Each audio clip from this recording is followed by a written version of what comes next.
It's 2021, and until yesterday, when Las Vegas Raiders defensive end Carl Nassib posted this to Instagram, the NFL had never had an openly gay active player. I want to take a quick moment to say that I'm gay.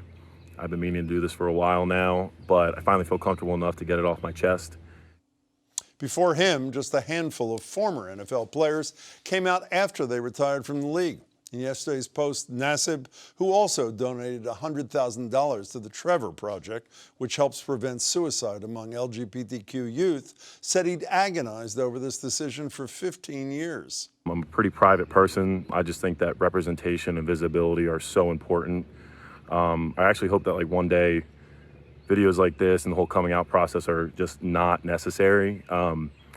But until then, I'm going to do my best and do my part to cultivate a culture that's accepting, that's compassionate.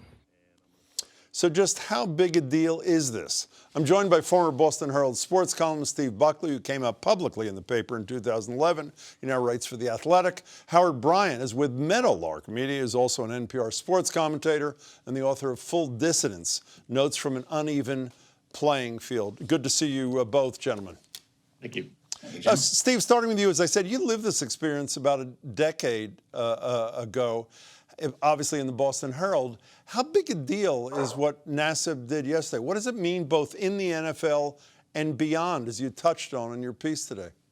Well, it's certainly much bigger than my own little tea party from 10 years ago. This is the National Football League, and the mere fact that no active player had ever done this before is all you need to know about what a big deal it is. We've had lots of high school and college players come out. We've had a number of former NFL players come out, but to be right in there in the fray is history making. So Howard, do you agree with that? I mean, I have to admit, I never heard of Nassib till yesterday, frankly, and most people I know did not. Does that make a difference in terms of the significance of this moment? Well, it makes a difference if he's on the team. I think we had this situation several years ago with Michael Sam, and Michael Sam ended up not making the NFL. So the impact was lessened, even though it was a big deal then, and it's a big deal now because we're not just talking about the National Football League. You have to go back. It never happened in the National Basketball Association or hockey, or you have to go back to Glenn Burke in Major League Baseball, which was 45 years ago. So this is a huge deal, and it's not just the type of conversation that you have where you have to be a good player. It's even more difficult if you're in Carl Nassib's position because he's not protected by being a great player. So we will find out exactly how accepting. Haven't heard a lot of players. I saw Russell Okun come out today, which was big. The really important thing is how much support are you going to get in that room? How much support are you going to get with your opponents? Is this going to be a hostile environment where 10 years from now, he's going to say, I wish this was a liberating experience, and instead it was worse because he's the active guy in this game. It's a very, very big deal. So, Steve, I've been amazed, actually, that there have been some players, but significantly, I think his team, the Raiders, put out black and silver hearts, obviously their colors. The union was there. Even the commissioner of the NFL, I can't believe I'm saying something good about him, said the right thing. But how about what Howard touched about? How about when he goes to the office, the locker room, or the field? What should he expect? Well, I'm sticking to a narrative that I've been discussing since I came out 10 years ago, and that is that common sense tells us, forget about closeted gay football players. So we'll even leave that aside for the moment and address the issue that everybody in that room has to have somebody in their lives, brother, sister, cousin, uncle, former teammate, old high school buddy who's gay. And one likes to think that they've made the accommodation already.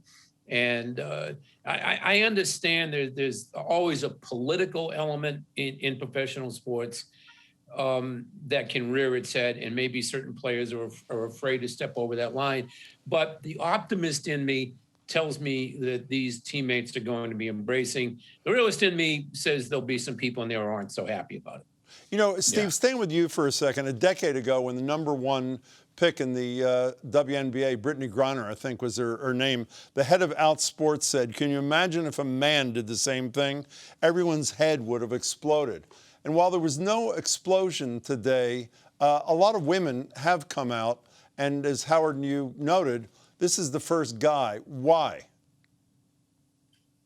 I think, I think my buddy Sid Ziegler from Outsports is probably the guy who wrote that. But there is a culture in football. There is a culture in all professional sports, that whole camaraderie, team, locker room thing. And it's women have been able to overcome that and march forward, and they're doing their thing, and men are behind in that. You buying that? We're guys. No, it's because we're guys. That's one of the biggest problems that we have when you talk about changing culture. You got to change culture within language, and the language of sports has always been incredibly misogynistic. It's always been based on toughness. And what's the opposite of toughness? Being weak. Think about the words that we use to describe weakness. Think about all the different slurs that we use to determine who's tough and who's not. And that is the center of walking in that room. And, it's about time. I think Steve is 100% right in this. It's like, we'd always talk about when somebody finally came out, we would say things like, oh, well, that was the worst kept secret, right? And yet, at the same time, we say it, but we don't really live it. So it's going to be really interesting to see what happens in that room. I tend to agree with Steve that just generationally, this generation deals with things so differently.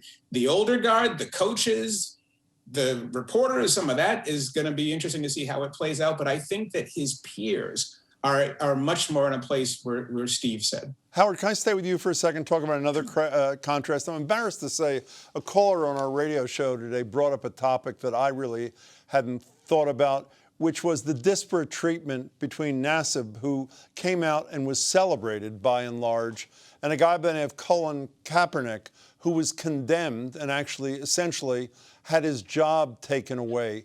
Why the different treatment of these two courageous souls? Well, they're two totally separate issues. I think that's one thing. I think that the one of the biggest differences, and I don't think, believe me, I think that it's a question of time. I think if Carl Nassib did this 10 years ago, it's a bigger deal. If he did it 20 years ago, he wouldn't have done it 20 years ago. So we're talking about time. And when you're talking about, as Steve brought up earlier, about the politics and the political edge to this, there is no greater political element in sports right now than race and policing. And so when you walk into that room, especially the National Football League, it's the most conservative sport, including baseball, because the owners are so outwardly political. You're really up against it in terms of the types of subjects that you choose to take on when you go up against that league. Gentlemen, I want to spend a couple of minutes on another major moment in sports. Again, it didn't happen on the court, but in a courtroom. In a unanimous vote, as you know, all 9 justices came out, so to speak, against the NCAA yesterday in this dispute over whether the organization could stop schools from compensating student athletes. The case, as you know, was limited to pay and benefits that relate to education, but obviously opens the door, well, maybe obviously, opens the door for future challenges to their strict rules that prohibit college players from getting paid. Steve, did the court make the right decision? Oh, yeah, absolutely. This has been exploding in my head for a number of years now, with the hypocrisy of the NCAA basically making money off of these young athletes. And tisk to any young athlete who is found to have had a free meal or a car or any of the accoutrements that are directed at athletes. It's been a bad system that is, as was pointed out in the decision, that wouldn't be abided by or held up in any other business. But in this particular business model, the NCAA was allowed to make money while having these young kids suffer all kinds of consequences if they don't take money and if they do at the same time. It's been a bad system for a long time. Well, since you're actually, it sounds like you're bonding with Justice Kavanaugh. Let's quote him. Here he is in his concurring decision. The NCAA's business model would be flatly illegal in almost any other industry in America. Nowhere else in America can business get away with agreeing not to pay their workers a fair market rate on the theory their product is defined by not paying their workers a fair market rate. The NCAA is not above the law. Howard, is the next natural step from this to not only allow them to be compensated with education-related benefits, but hard cash pay these athletes? The next step in this battle is a battle. That's going to be the next step. The NCAA is not going away in this. What they're going to try to do is maintain control. They're going to try to move this toward an educational benefit and avoid the cash part of it, when the educational benefits and the health benefits should have been there in the first place. The real fight is going to be when it comes time to put money in the mailbox. And right now, we're not there yet. The NCAA is going to do everything it can to be the broker. They're going to try to control who gets paid and how much and where. So I think that as big a step as this was, we're in the bullpen warming up right now in terms of where this fight is going. Justice Buckley, before you leave for a second, if it turns out that this fight is won, despite Howard's cautionary note a minute ago, does this trickle down to athletes at any place but the biggest basketball and football giants in college football? Is this for athletes at regular kinds of schools? I don't know how deep it will go. All I know is that it will be a meritocracy. I think the top amateur athletes will be paid accordingly, and the NCAA will cease to exist as we know it, as it should. And I don't know about you guys, but how many times you've been on big college campuses and seen souvenirs and shirts and jackets and whatnot with the player's name on it? The player doesn't get any money from that, but the NCAA and the school do. That's flat out wrong, and that needs to be fixed. Yeah.